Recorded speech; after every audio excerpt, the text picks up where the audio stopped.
Guess what day it is? It is Wednesday, and that means that we are back with another episode of Bothered. Hello, I am Julie Kim, and I hope you'll like this week's episode, which is about people and having a person sprung on you. Have you ever had plans, a social engagement, and somebody says at the last minute, by the way, I've invited this other person?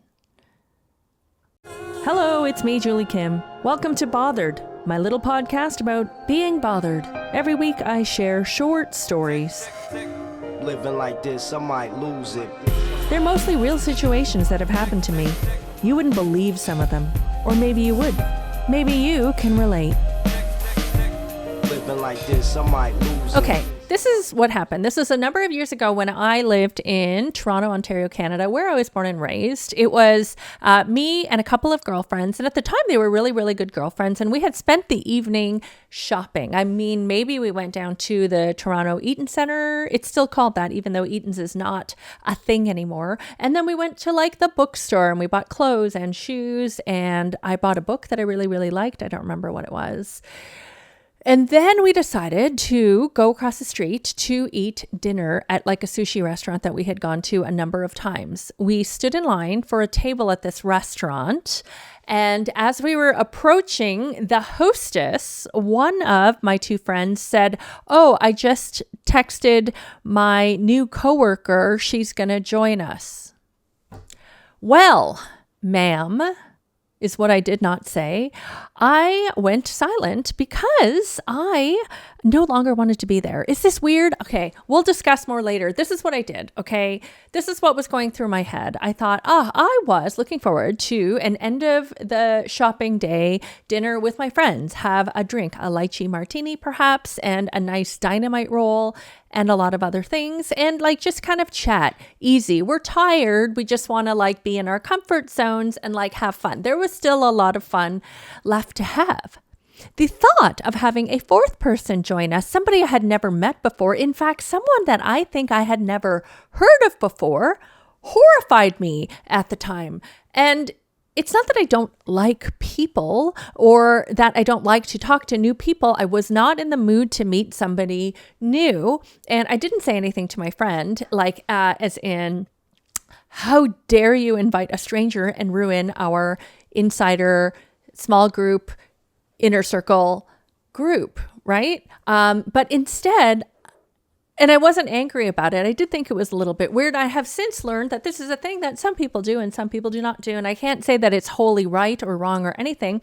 I just knew that I did not want to be there. So in an act of something that I had never actually done before, I said, hey, I've had a lot of fun. I kind of just feel like getting some takeout and going home to eat it and read this new book that I got. I was very excited about the book. When I like a book, I love a book, and I just wanted to do that. And it was a time in my life when I was like totally working on Bay Street. I think I was also in school and doing all of these other things. I was not even get takeout and sit at home with a book kind of person, but that is something that I wanted to do that night. And I definitely wanted to do it far more than I wanted to have dinner with my friends if it involved another person. I was not in the mood. And my friends did not protest. They didn't say, you're fucking weird. They were just like, oh, okay. And then I left. I left the situation, and I do believe I had a really nice evening eating my own sushi roll that I got maybe from somewhere else and just reading this new book. I feel like it is an activity. I smile at even thinking of that activity because I haven't even done that in a long time. I really should do that. I should get my own apartment again. No, I'm just kidding. I have a family, and I love them very much. But we should have reading nights where we just like eat and read a book or something like that. That's what I wanted to do instead of hanging out. And I left my friends. I mean, it's not like we had just gotten there. It was the only thing we were doing. We were having a whole day, but I did not feel like being with another person. And does this sound snobby? I mean, look, it obviously sounds a little bit snobby. In an ideal world, would somebody be open all the time to meeting anybody at any time and welcoming them in? Yes. But I think it's okay to say that I'm not in the mood right now to do this thing that is very different than the thing that I thought we were going to do. I think it's fine. Nobody gave me shit for it. I never gave anybody shit for it. It was just, we were all adults. I said, hey, this is not for me anymore. I don't think I actually told them the reason. And then I left. I think it was the most gracious thing I could do. And I think that was fine. But I'll tell you another story. It's kind of the same. This is after I moved away from Toronto and I went to live in Victoria, British Columbia, Canada for 1 year. I actually ended up there for 11 months because I did not love it. I like visiting, didn't love living there at the time. Anyways, I had gone away for school and I was coming back to Toronto and I wanted to see some of my friends. And I had dinner plans with three friends.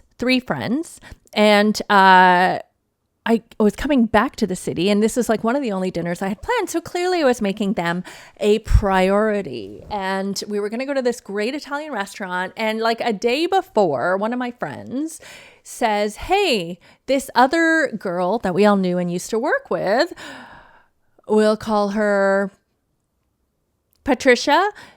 Patricia really wants to see you.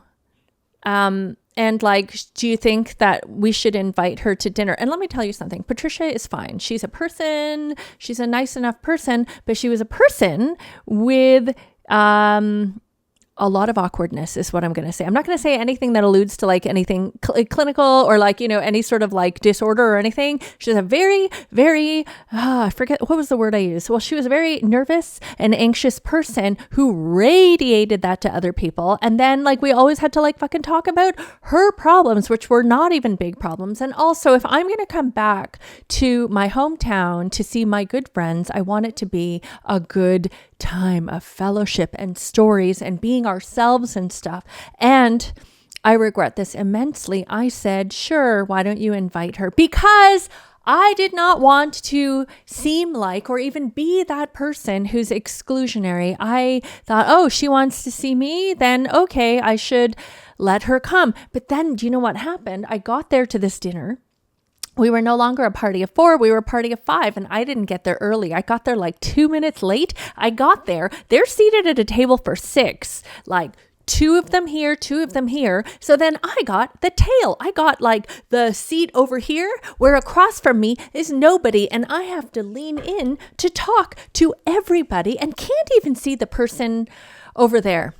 So here I am at my own, like, you know, welcome back for a little bit Julie party, like dinner party. And like, I'm sitting on the outskirts and like, we're just sitting there and everybody else can talk to each other properly, including, what did I call her again? Patricia, who is just talking about some boring bullshit. I'm sorry. She is boring. She's a nice person. Her husband's very annoying and he like thinks he's like too good for everybody else. And that's like a totally different thing, but probably related also because anyways, I was a fifth wheel at my own fucking dinner because I decided to be a nice person and say, sure, let's let Patricia come. It's been like 10 years. I think it's been like 12 years. And after all these years, I am still angry about it. That friend who suggested we invite her, I saw her a couple months ago and I said, I wish we didn't invite Patricia to that dinner because I'm somebody who I guess doesn't get over things. So I just remember it being so stupid. It was a waste of time. I couldn't talk properly to my friends. We couldn't talk the way that we all talk. We're loose, we're easy, we're all like a little bit inappropriate, but we couldn't be any of those things because Patricia was there. Patricia.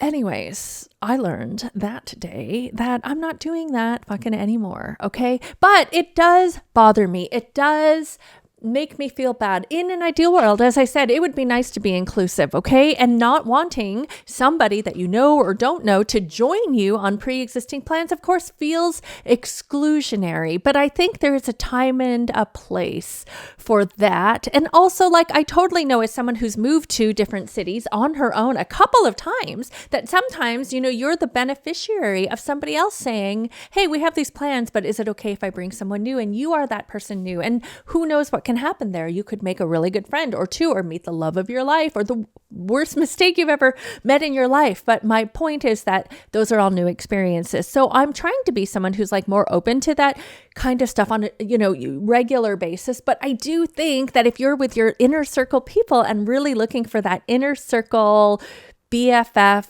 quality time, we know that always involves secrets and real tea, like hot tea, and some inappropriateness. And that is what I like. I really love quality time. I'd rather have quality time with like one or two friends than be at a party with like 12 to 15 people, even if some of them are like big celebrities or someone I idolize, and and I don't really idolize that many people. That's not the point either.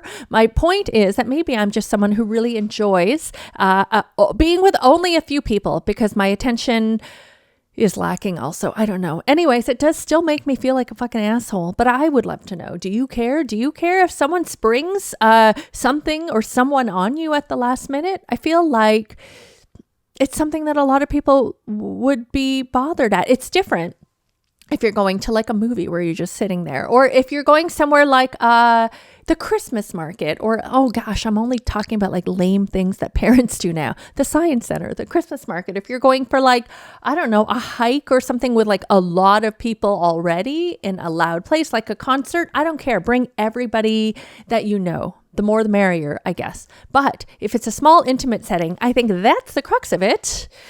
For me, it's a no. Thanks for listening to this week's episode of Bothered. If you liked this episode, please like and subscribe and comment, all that kind of stuff. And a reminder that you can email me at bothered@juliekimcomedy.com. Let me know what you thought. If you agree, if you disagree, if you have some insights for me, and if you have ideas for future podcasts. I love to hear your stories, and I would love to write back to you and maybe include some of your stories in the podcast if possible. Wouldn't that be neat?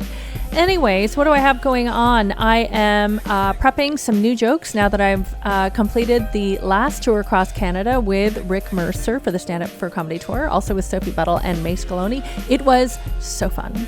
In December, I'll be going to the United States. On December 4th, I have a show at West Nyack Levity Live in New York. And then on December the 11th, I will be, for the first time, at Helium Comedy Club in Philadelphia. Never been to Philadelphia. I've seen the movie. It'll be different. My show will be fun and funny. Anyways, thanks again for listening, and I will see you. You will see me next week.